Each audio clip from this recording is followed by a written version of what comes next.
Perkenalkan, nama saya Yordan dari Ilmu Ekonomi Unimed Stambul 2018 akan menjelaskan faktor penghambat smart ekonomi di Indonesia dan peluang terbesar yang dimiliki Indonesia serta modal yang dimiliki Indonesia dalam percepatan smart ekonomi di Indonesia.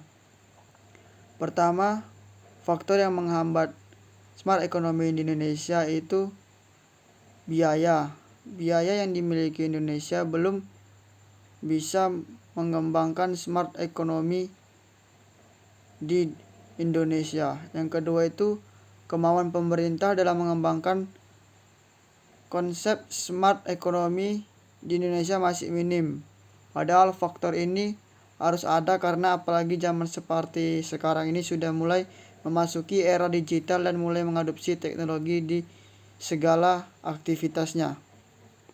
Yang selanjutnya itu peluang terbesar yang dimiliki Indonesia adalah dengan memanfaatkan akses jaringan nirkabel untuk melakukan berbagai aktivitas terutama di bidang ekonomi.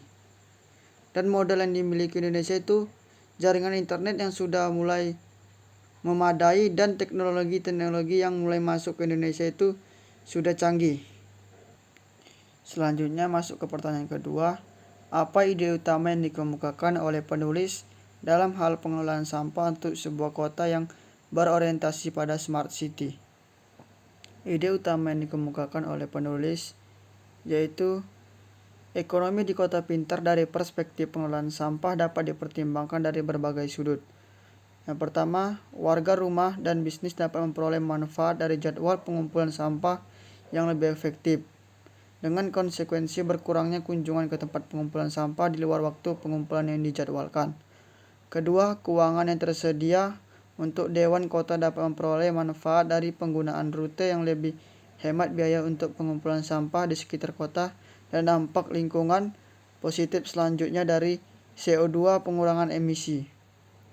Yang ketiga, dari perspektif ISP, mereka dapat memperoleh manfaat dari integrasi pelanggan yang sebelumnya bukan pengguna internet atau yang sebelumnya dengan ISP lain yang tidak menyediakan layanan yang diinginkan untuk layanan pengelolaan sampah cerdas, juga membuka peluang pengumpulan data sampah yang mungkin menarik bagi warga dan dewan lainnya untuk mengetahui cara-cara di mana pengelolaan sampah terdapat ditawarkan dan keefektifan pendekatan yang kontraks ini. Yang keempat, transparansi dan standarisasi ekosistem kota pintar sangat penting untuk pertukaran informasi dua arah antar bisnis Dewan Kota dan pelanggan. Transparansi dapat diperkenalkan dengan menggunakan teknologi seperti teknologi buku besar terdistribusi yang akan memperluas cakrawala dan meningkatkan efisiensi Dewan Kota dengan menjaga agar semua aset dapat dilacak dalam sistem informasi yang tidak mudah. Demikianlah jawaban yang bisa saya sampaikan. Jika ada salah-salah kata, mohon dimaafkan. Saya ucapkan terima kasih.